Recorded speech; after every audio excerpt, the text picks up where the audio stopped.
Okay, welcome to this tutorial on reading paperwork. So the paperwork, on the front you will usually see the front bird's eye view, which is the floor plan sheet.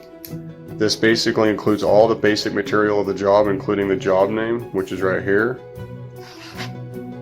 And then you also have basic information such as the door style, the drawer front style, edge profile, the material for the drawer box, the hinges, all that kind of stuff that may be useful for assembly or the installers or any department that it relates to. Basically, this is the top view looking down on your kitchen. You can see here the depth of the cabinets, the outline. The solid line is the outline of the boxes. We have the base cabinets, and then above the base cabinets you have upper cabinets or wall cabinets.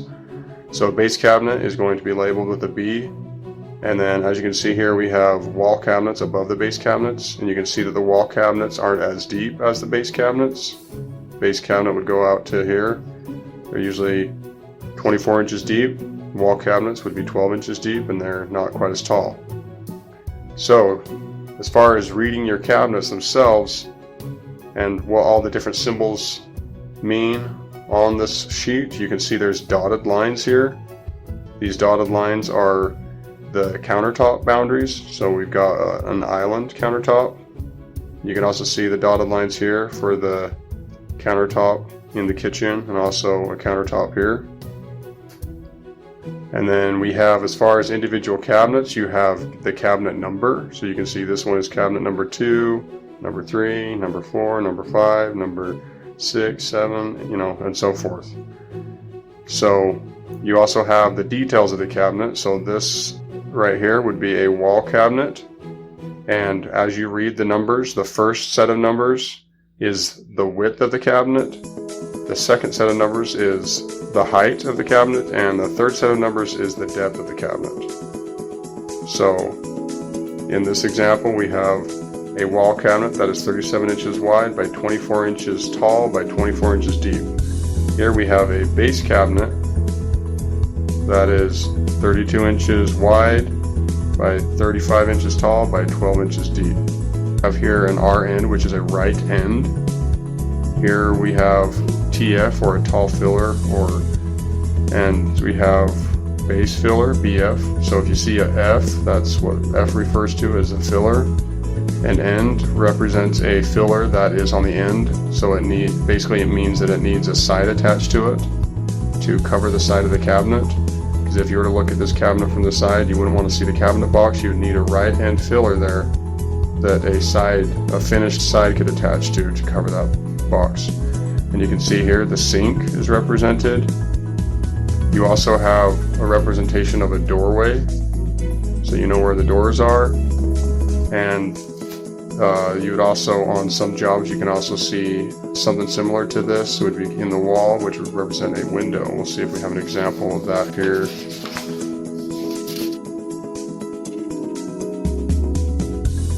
You'll see these lines right here represent the doors.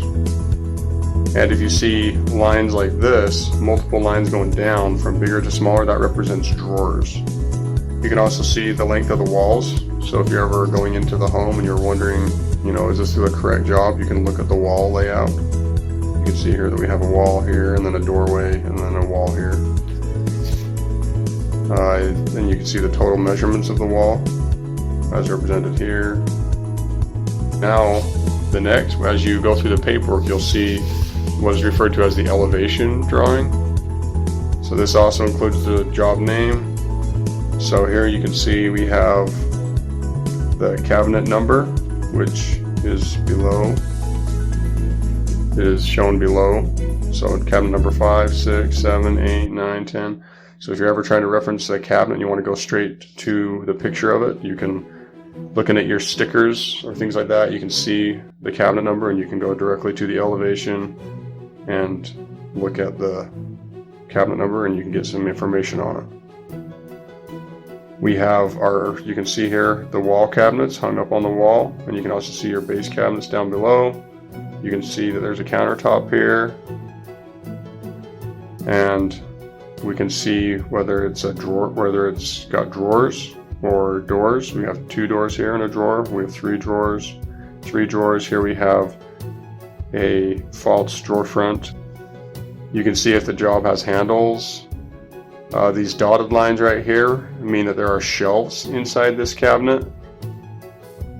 Here you can see the symbol like this with these lines going across the door means that these doors are glass. You can see how wide the cabinet is by looking at this number. That tells you that this cabinet is 24 inches wide. You can also see the spacing in between your face frame rails.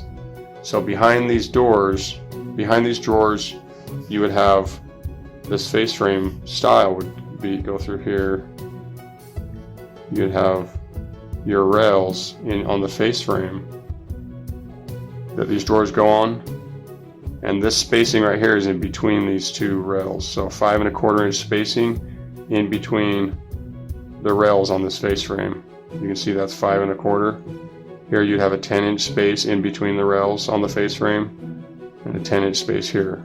Here you can see that we would have a rail going across here, a 5 1/4 inch space in between. So that information is mostly valuable for the face frame department when building face frames. You can see the crown represented on here. You can see here that there's a hood on this job. Sink, pull out garbage, goes inside that cabinet. So that's the basics of reading the elevation.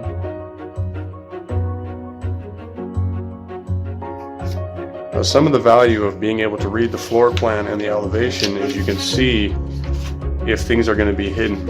So if they're going to be highly visible or not. For example, if you had a scratch or something on the bottom of a side panel that went here, you can see that from most views in this kitchen, it's not going to be very noticeable on this side. Whereas on this side, you know, it's going to be more noticeable because you can just see it from anywhere from the living room or something like that, or if it's on the front of the cabinet. Whereas here, it would be fairly hidden. That can help you to make decisions as to whether or not things will pass or not. Another thing to note is that, as you can see here, much of this face frame, the face frame is covered by the drawer fronts. You can see there's not a lot of face frame exposed, but after the doors and the drawer fronts are put on there, so there's an overlap of about 1/2 inch. And so if you have defects on the face frame that are covered by the doors and drawer fronts, oftentimes they can be passed because they're covered by the drawer fronts and doors, especially on the bottom of a drawer front where it's always covered, because the face frame would go behind the drawer front here, and that would be covered all the time as that drawer front, whether it's opened or shut, you wouldn't be able to see it. So taking those things into account, you can oftentimes pass defects that otherwise, you know, that as you learn to read this paperwork, you can see whether it will be exposed or not. Oftentimes defects can be passed if they're covered. The crown on tops of cabinets covers about 1/2 inch as well. So if you got the top of a cabinet on a wall cabinet and it's got a defect up by the top, oftentimes it'll be covered by the crown.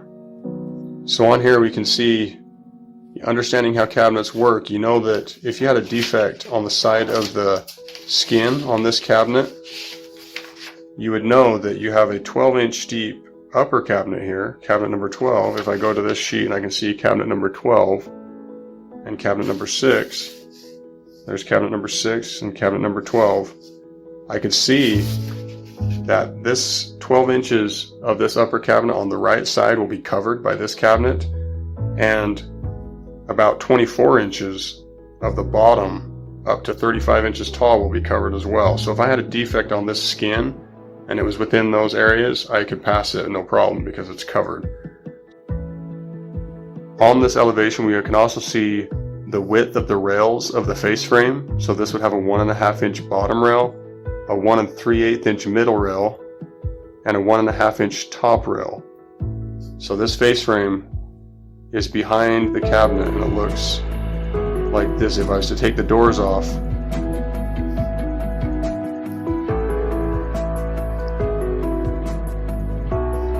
it would look like this. You'd have a 1 3/8 inch middle rail thickness. You'd have a 1.5 inch top rail, and you'd have a 1.5 inch bottom rail, and you would have 1.5 inch. It's kind of hard to see that, but 1 1/2 inch stiles. These are referred to as the stiles. So on a face frame, you have stiles going up and down, and you have rails which go horizontal. Just think of a handrail. It's always going to go horizontal. Those are your rails. And then you can see the measurements in between the rails. So on this cabinet, you have a 5 1/4 inch space here between these rails. And it tells us that we have a 21 3/8 inch space. So it's kind of hard to see that one, but over here you can see 21 3/8 inch. What that's telling you that the space in between these rails is 21 3/8 of an inch.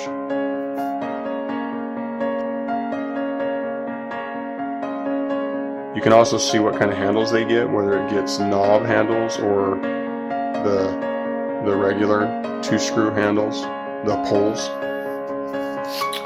Okay, moving on to, as you go through the elevations, they'll have one for each room. So here you can see we have one for the bathroom, and each one will tell you the color and everything for each one. You can see on these smaller rooms, you're going to have the floor plan view and the elevation view on the same sheet with your color. Here, this room is pure white, whereas this room is alabaster. So moving on to the special parts paperwork. This is another one that's important to be able to read. You have this label here that just keeps track of the piece counts for the doors, drawer fronts, face frames, and the fillers, and it helps each department keep track of whether those are accounted for or not. We have the color for your different special parts right here. So there's the color. As you can see, there's 3 different colors on this job: pure white, peppercorn, and alabaster. And within these you'll have the cabinet panels, 1/4 inch. So 1/4 inch panels. These panels are what usually go on the sides of your cabinets. For example, this cabinet would have a 1/4 inch skin on the side. This one may also have a 1/4 inch skin to cover the side so that you can't see the box as well as the side. So oftentimes that's where these 1/4 inch panels will be placed. And then you have extras, which include crown, scribe, toe, and as you saw in the tour through the kitchen, we go through what the crown is, the scribe, and the toe. And then you've also got a wood hood, and it tells you you can look at the next page to see anything on that. On the elevation that there was a hood on there, so we already know there's a hood. Then you can scan through and get more information on the hood. See what color it is and the dimensions. That's mostly going to be valuable for special parts. Different kinds of extras that will show up here, and you need to learn how to read those. Oftentimes there was diagrams on the ramp that show the different kinds of extra materials, such as scribe and batten and light mold and things like that. And if we look here, we also have a place that tells us the shelves, adjustable shelves, 3/4 inch melamine, which they just got the white covering over particle board. And that'll tell you the quantity, the width, and the length. And also, forgot to mention here, this tells you, this first section here is the quantity of 1/4 inch panels, the width by the height. So that'll tell you how big those 1/4 inch skins are that you're looking for. This is mostly for shipping, but they have a checklist of things to remember to check for to make sure they're not missing anything. And then we have on this sheet the nailers or toe list. And then we have face frame paperwork. To read this, we basically have a face frame consists of the rails. Face frame consists of the rails, as we mentioned here. We have the rails and the stiles. And as you can see in the paperwork, it's got, they're telling you that here's the cut list for the rails. It tells you how many to cut of each width and length. And then it also tells you whether it's a bottom rail, middle rail, or top rail. And as we move down, we have the stiles, the cut list for the stiles, which has the same, laid out the same way, quantity, width, length. And then you can also move over to see which cabinet number those go to. So you can very easily identify which cabinet number that rail or stile goes to. So if you have say you have a defect in a rail and you can go look at that cabinet and see if it's going to be covered by something. And oftentimes you can put the rails in a specific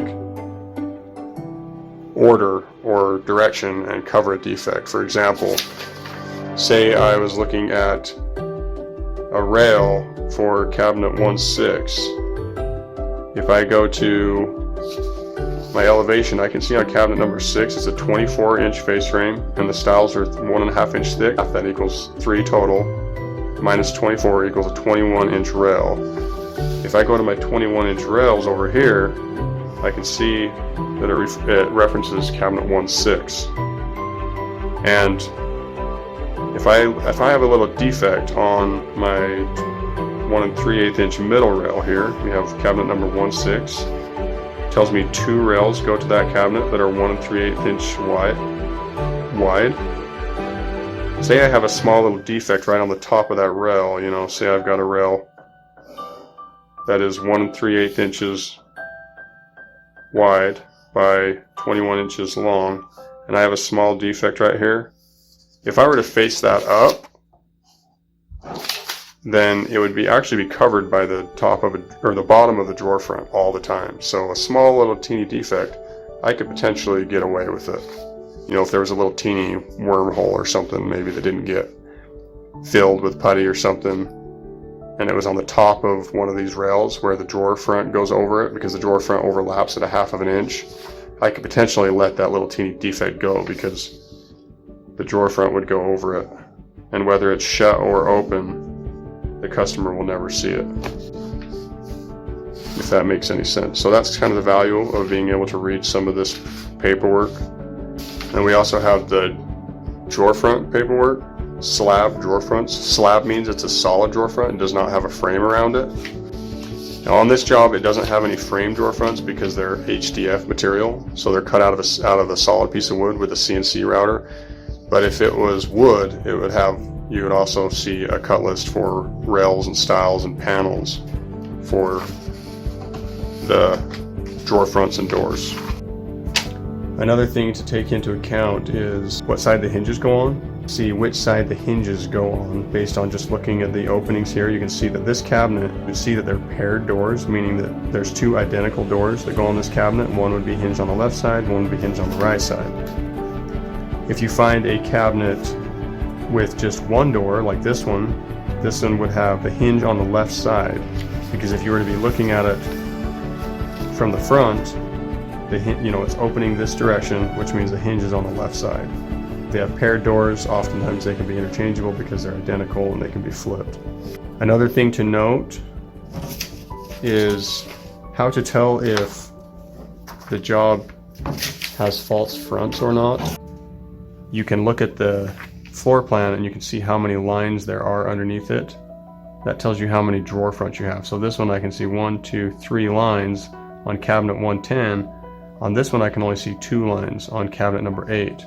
So if I look here, if I look at cabinet number 8, I've only got 2 fronts that actually extend, or drawers that actually extend and come out. This one the top one would then be a false front. Here I've got 1, 2, 3 lines, meaning I have 3 extension drawers that actually come out. 1, 2, 3. So all of those are real drawer fronts. Here I can see 1 line for a drawer, 1 line on here. I've got 1 drawer front, 1 drawer. The value of knowing that is if you have damage or something on the back of this drawer front, you know it's going to be nailed to the face frame. In other words, it won't extend. It'll be stuck and attached to the face frame, so the customer will never see behind it. And even on most drawer fronts, the drawer box covers most of the back, minus about an inch or so on the top, and about a ½ inch or 3/8 of an inch or so around the sides and the bottom. I think it's actually 5/8 of an inch and a ½ inch on the bottom, about 5/8 on the sides and a ½ inch on the bottom by about 7/8 on the top, I think is about the numbers there. But needless to say, most of the back will be hidden. So just keep that in mind with drawer fronts if you have defects on the back of drawer fronts. Details for the bottom of the hood, details for the top of the hood. And then most of the paperwork after this is pretty irrelevant to anyone out on the shop floor. It pertains mostly to the salespeople and customer service, so we won't go into any of that.